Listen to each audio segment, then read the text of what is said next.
যখন আল্লাহর নবীর ইন্তেকালের সময় হয়ে গেল, নবীজি অসুস্থ হয়ে গেলেন, আম্মা জান আয়েশাকে বলতেছেন, ওগো আয়েশা আমার মিসওয়াকটা দাও। আম্মা জান আয়েশা রাদিয়াল্লাহু তাআলা আনহা আল্লাহর নবীকে মিসওয়াক দিলেন। নবীজি সুন্দর করে ওযু করলেন, ওযু করে নবীজি শুয়ে রইলেন। আর আম্মা জান আয়েশাকে ডাক দিয়া বলে, আয়েশা আইনা উম্মে ফাতিমা, আমার ফাতিমা কোথায়? আমার ফাতিমাকে ডাক দিয়া নিয়ে আসো। হযরত ফাতিমা আল্লাহর নবীর কাছে আসলেন। আল্লাহর পয়গম্বর ডাক দিয়ে আম্মা জান আয়েশাকে বলে, আয়েশা রে, একটু পরে আমার ইন্তেকাল হয়ে যাবে, তোমার আব্বা আবু বকর কোথায়? আবু বকরকে একটু ডাক দিয়া নিয়ে আসো। এই দুনিয়ার জমিনে আমার সবচেয়ে আপন মানুষ, কাছের মানুষ ছিলেন আবু বকর। আল্লাহু আকবার। এসে দেখেন আল্লাহর নবী অসুস্থ হয়ে শুয়ে আছেন। সাইয়েদনা আবু বকর দৌড়ে আয়েশা দেখেন নবীজি শুয়ে আছে, নবীজির চোখে পানি। সিদ্দিক আকবর রাদিয়াল্লাহু তাআলা আনহু আল্লাহর নবীর কপাল মোবারকের মধ্যে 3টা চুমু দিলেন। কয়টা চুমু? হঠাৎ করে ঘরের দরজার মধ্যে আওয়াজ আসতেছে। আল্লাহর নবী বললেন, ও ফাতেমা দরজা খুলে দাও। হযরত ফাতেমা দরজা খুলে দিলেন। দেখেন দরজার পাশে একজন লোক দাঁড়ায় আছে। আল্লাহর নবী ডাক দিয়া বললেন, ফাতেমা দরজার ওই পাশে কে দাঁড়িয়ে আছে? ফাতেমা বলে, আব্বাজান এতদিন আমাদের বাড়িতে যারা এসেছে সবাইকে আমি চিনি, আজকে আমাদের দরজার সামনে যে দাঁড়ানো তার চেহারা আমি কোনোদিনই দেখি নাই। আল্লাহর নবী ডাক দিয়া বলে, ফাতেমা রে, তার চেহারা তুমি কিভাবে দেখবা? সে যদি কারো বাড়িতে আসে খালি হাতে ফিরে যায় না। ফাতেমা রাদিয়াল্লাহু তাআলা আনহা বললেন, ওগো প্রিয় আব্বাজান, আপনার কথা আমি তো বুঝলাম না। আল্লাহর নবী বলে, ফাতেমা আমাদের ঘরের দরজার সামনে যে দণ্ডায়মান, সে দুনিয়ার কোনো সাধারণ মানুষ নয়, সে হলো আল্লাহর ফেরেশতা মালাকুল মউত। যাও মালাকুল মউতকে ঘরে ঢোকার জন্য অনুমতি দাও। আল্লাহু আকবার। মালাকুল মউত আজরাইলকে ঘরে ঢোকার অনুমতি আল্লাহর নবী দিলেন। অনুমতি না দেওয়ার আগ পর্যন্ত ঘরেও ঢুকতে পারে নাই। আল্লাহু আকবার। কেমন ছিলেন দোজাহানের বাদশা রহমাতুল লিল আলামিন। আরে যুবক, মান তাশাব্বাহা বিকওমিন ফাহুয়া মিনহুম। যার অনুমতি ছাড়া আজরাইল ঘরে ঢুকতে পারে না, যার অনুমতি ছাড়া আল্লাহ কাউকে জাহান্নামেও দিবে না। অথচ ওই নবীকে তুমি ভালোবাসো না, ভালোবাসো মেসি আর নেইমারকে, যারা হল ইহুদি আর খ্রিস্টান, যারা যাবে জাহান্নামে। ঠিক কিনা বলেন? কি জবাব দিবি যুবক? কি জবাব দিবি হাসরের ময়দানে? কি জবাব দিবি? আল্লাহর নবী যখন জিজ্ঞেস করবে, উম্মত তোর চেহারার মধ্যে তো আমার কোন ছাপ, আমার কোন রং পাওয়া যায় না, ঠিক না বলেন? তোর গায়ে ছিল মেসির গেঞ্জি, নেইমারের গেঞ্জি, রোনাল্ডোর গেঞ্জি, তোর চুলের কাটিং হলো মেসি আর নেইমারের। কথা বল। যার জন্য তুই লক্ষ লক্ষ টাকা খরচ করছস, রাত্রবেলা নির্ঘুম থেকে খেলা দেখছস, আজকে হাসরের ময়দানে আসছস তুই আমার উম্মত পরিচয় দিতে। কই উম্মতের কিছুই তো তোর 3.5 হাত বডির মধ্যে নাই, ঠিক না বলেন? অথচ যুবক, আল্লাহর নবীর অনুমতি ছাড়া আজরাইল ঘরে ঢুকতে পারে না। নবীজি মালাকুল মউত আজরাইলকে অনুমতি দিলেন। আজরাইল আসলো। আয়েশা আজরাইল সালাম দিছে, আসসালামু আলাইকা ইয়া রাসূলুল্লাহ। ওগো আল্লাহর নবী, আল্লাহ তাআলার পক্ষ থেকে আপনাকে সালাম। আল্লাহ তাআলা আপনার জন্য অপেক্ষা করছেন। যদি অনুমতি দেন আপনার জানটা কবজ করব, অনুমতি না দিলে খালি হাতেই ফিরে যাব। আল্লাহু আকবার। রাহমাতুল লিল আলামিন ডাক দিয়া বলে, আইনা আখি জিবরাইল।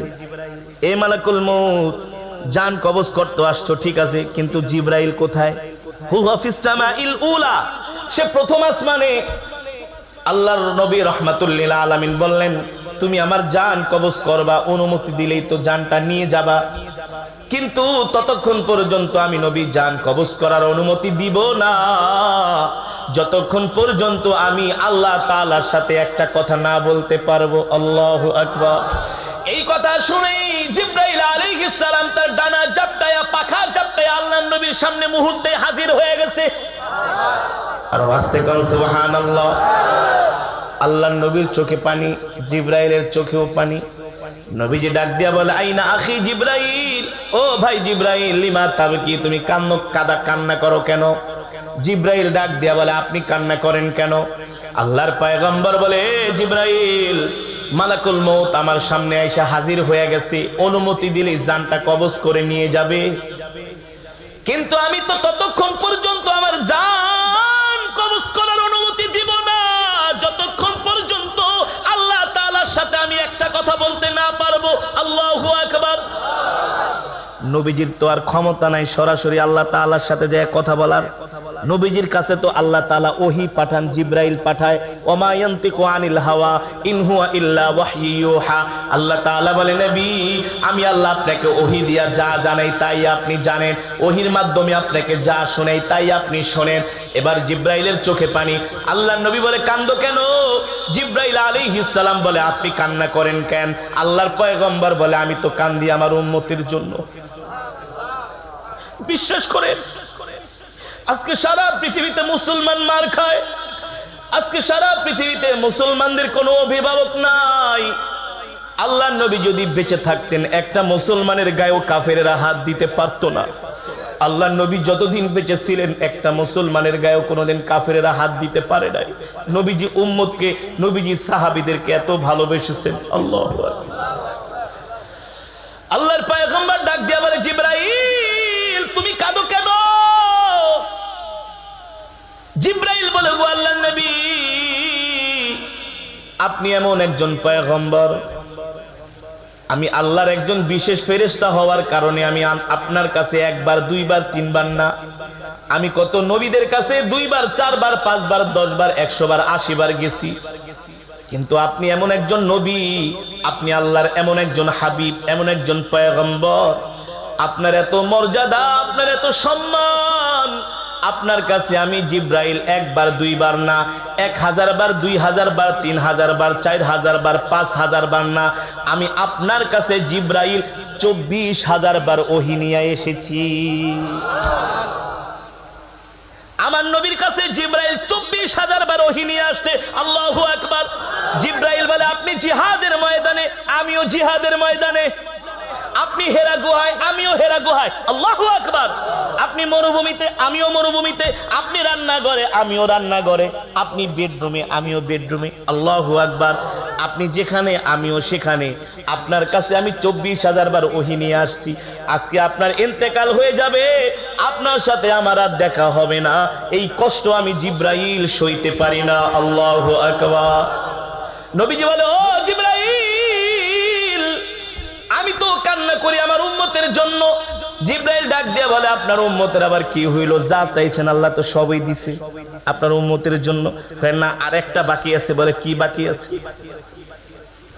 যেমন মানুষ ইন্তেকালের সময় বইলা যায়, ওই স্ত্রী এই ঘরটা তোমাকে দিয়ে গেলাম, ওই জায়গাটা আমার ছোট ছেলেটাকে দিয়ে গেলাম, ওই বাড়িটা 3 মেয়েকে দিয়ে গেলাম, আমার সন্তানগুলাকে একটু ডাক দাও, তাদেরকে একটু দেখা রাখো।